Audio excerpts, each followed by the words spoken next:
안녕하세요. 큐티나는 목사 안상혁입니다. 오늘도 주님 은혜 안에서 좋은 하루입니다. 오늘 묵상할 하나님의 말씀은 다니엘 11장 1절에서 19절까지의 말씀입니다. 내가 또 메대 사람 다리오 원년에 일어나 그를 도와서 그를 강하게 한 일이 있었느니라. 이제 내가 참된 것을 내게 보이리라. 보라, 바사에서 또 새 왕들이 일어날 것이요 그 후에 넷째는 그들보다 심히 부요할 것이며 그가 그 부요함으로 강하여진 후에는 모든 사람을 충동하여 헬라 왕국을 칠 것이며 장차 한 능력 있는 왕이 일어나서 큰 권세로 다스리며 자기 마음대로 행하리라. 그러나 그가 강성할 때에 그의 나라가 갈라져 천하 사방에 나누일 것이나 그의 자손에게로 돌아가지도 아니할 것이요 또 자기가 주장하던 권세대로도 되지 아니하리니 이는 그 나라가 뽑혀서 그 외에 다른 사람들에게로 돌아갈 것임이라. 남방의 왕들은 강할 것이나 그 군주들 중 하나는 그보다 강하여 권세를 떨치리니 그의 권세가 심히 클 것이요 몇 해 후에 그들이 서로 단합하리니 곧 남방왕의 딸이 북방왕에게 가서 화친하리라. 그러나 그 공주의 힘이 쇠하고 그 왕은 서지도 못하며 권세가 없어질 뿐 아니라 그 공주와 그를 데리고 온 자와 그를 낳은 자와 그때에 도와주던 자가 다 버림을 당하리라. 그러나 그 공주의 본 족속에게서 난 자 중에 한 사람이 왕위를 이어 권세를 받아 북방왕의 군대를 치러 와서 그의 성에 들어가서 그들을 쳐서 이기고 그 신들과 부어 만든 우상들과 은과 금의 아름다운 그릇들은 다 노력하여 애굽으로 가져갈 것이요 몇 해 동안은 그가 북방왕을 치지 아니하리라. 북방왕이 남방왕의 왕국으로 쳐들어갈 것이나 자기 본국으로 물러가리라. 그러나 그의 아들들이 전쟁을 준비하고 심히 많은 군대를 모아서 물이 넘친같이 나아올 것이며 그가 또 와서 남방왕의 견고한 성까지 칠 것이요 남방왕은 크게 노하여 나와서 북방왕과 싸울 것이라. 북방왕이 큰 무리를 일으킬 것이나 그 무리는 그의 손에 넘겨준 바 되리라. 그가 큰 무리를 사로잡은 후에 그의 마음이 스스로 높아져서 수만 명을 엎드려뜨릴 것이나 그 세력은 더하지 못할 것이요 북방왕은 돌아가서 다시 군대를 전보다 더 많이 준비하였다가 몇 대 곧 몇 해 후에 대군과 많은 물건을 거느리고 오리라. 그때 여러 사람이 일어나서 남방왕을 칠 것이요 내 백성 중에서도 포악한 자가 스스로 높아져서 환상을 이루려 할 것이나 그들이 도리어 걸려 넘어지리라. 이에 북방왕은 와서 토성을 쌓고 견고한 성읍을 점령할 것이요 남방군대는 그를 당할 수 없으며 또 그가 택한 군대라도 그를 당할 힘이 없을 것이므로 오직 와서 치는 자가 자기 마음대로 행하리니 그를 당할 사람이 없겠고 그는 영화로운 땅에 설 것이요 그의 손에는 멸망이 있으리라. 그가 결심하고 전국의 힘을 다하여 이르렀다가 그와 화친할 것이요 또 여자의 딸을 그에게 주어 그의 나라를 망하게 하려 할 것이나 이루지 못하리니 그에게 무익하리라.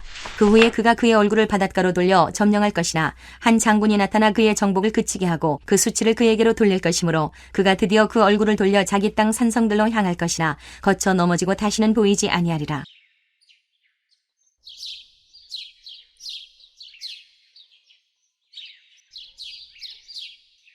그리스도에 계속되는 예언이 주어집니다.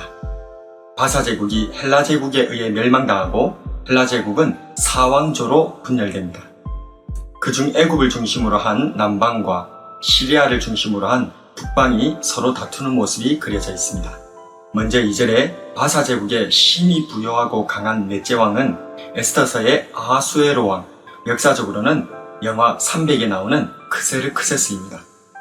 그가 살라미스 전투에서 헬라의 알렉산더 대왕에게 결정적인 패배를 당하며 바사 제국은 몰락하고 알렉산더 대왕의 헬라 제국이 크게 강성하게 됩니다. 그러나 알렉산더 대왕이 요절하면서 자신의 부하 장군 4명에게로 헬라 제국이 분할 통치되는데 그 중에서 남방과 북방 나라에 초점이 맞추어집니다. 남방 나라는 애굽을 중심으로 한 톨레미 제국이고 북방 나라는 시리아를 중심으로 한 셀루쿠스 제국입니다. 이들 국가는 4개로 분할된 헬라 제국 중에서 유다와 밀접한 강대국이었습니다. 그들의 관계에서 강하다라고 묘사된 것은 그 사이에 낀 유다의 관점에서 보는 것으로서 유다의 실제적 지배권을 행사하는 것을 의미합니다. 먼저는 남방국인 톨레미가 강성했습니다. 톨레미 제국은 BC 3세기 내내 팔레스틴의 지휘권을 가졌었습니다. 뿐만 아니라 주도적으로 북방국인 셀루쿠스 왕에게 자신의 딸을 주어서 셀루쿠스의 지배권도 가지려 했습니다. 이 제국들의 초기에는 남방인 톨레미 제국이 강성했으나 13절 이후로 북방의 셀루쿠스 제국에서 안티오쿠스 3세가 집권하면서 양상은 변화를 맞이하게 됩니다. 그가 톨레미 제국을 무찌르고 팔레스틴을 점령하면서 영화로운 땅인 예루살렘의 멸망을 가져옵니다. 그런 뒤 자신의 딸인 클레오파트라를 톨레미 5세에게 왕비로 주어 남방에 자신의 영향력을 강화하고자 했지만 오히려 클레오파트라가 남편 톨레미 5세의 편이 되어 로마와 동맹을 맺음으로 인해 또다시 이 상황은 반전을 맞이하게 됩니다. 이후 안티오쿠스 3세는 바닷가 지역을 점령하다가 한 장군으로 표현된 로마의 스키피오 장군에게 대패를 당하고 그 승리에 종지부를 찍게 됩니다. 이것이 바로 로마를 지중해의 최강자로 떠오르게 한 마그네시아 전투입니다. 우리는 다니엘 11장을 여기까지 묵상하면서 한 가지 의문을 가져야 합니다. 왜 이 남방과 북방의 전쟁 이야기를 이렇게나 자세히 예언하시는 걸까? 그리스도께서 친히 예언하실 정도로 중요한 이 말씀이 왜 구약의 역사서에서는 나오지 않는 것일까? 먼저 첫 번째 질문에 대한 답입니다. 예언역사 연구가 루이스 위얼은 그의 저서 예언의 이해라는 책에서 예언을 풀 때 적용해야 하는 원칙에 대해 다음과 같이 말합니다. 예언에 나타나 있는 전 세계적인 상징은 한 지역에 국한된 것이다. 즉, 한 지역에 나타난 일을 전 세계적인 것으로 간주한다는 말입니다.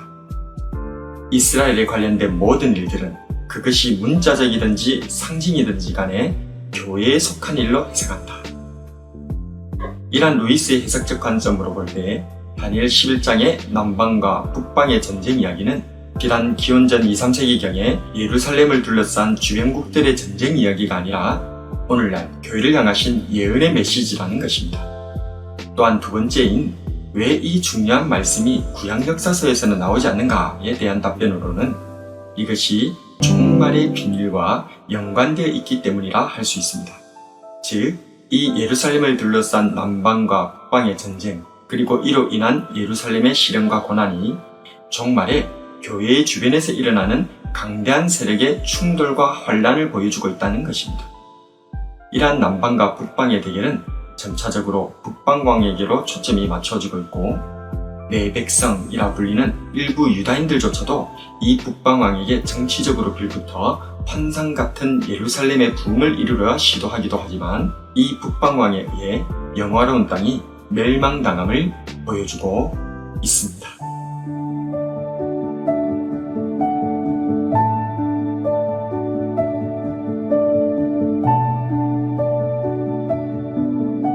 하나님께서는 보여주고 계십니다. 하나님을 보여주시고 세상을 보여주시고 우리의 앞날을 보여주고 계십니다. 보여주시고 말씀하시는 하나님을 깨어 바라보길 소원합니다. 부모가 자녀의 앞날을 걱정하듯 종말을 살아가는 우리를 위해 오늘도 보여주시고 말씀하시는 하나님께 믿음으로 반응하는 저와 여러분이 되기를 주님의 이름으로 축복합니다.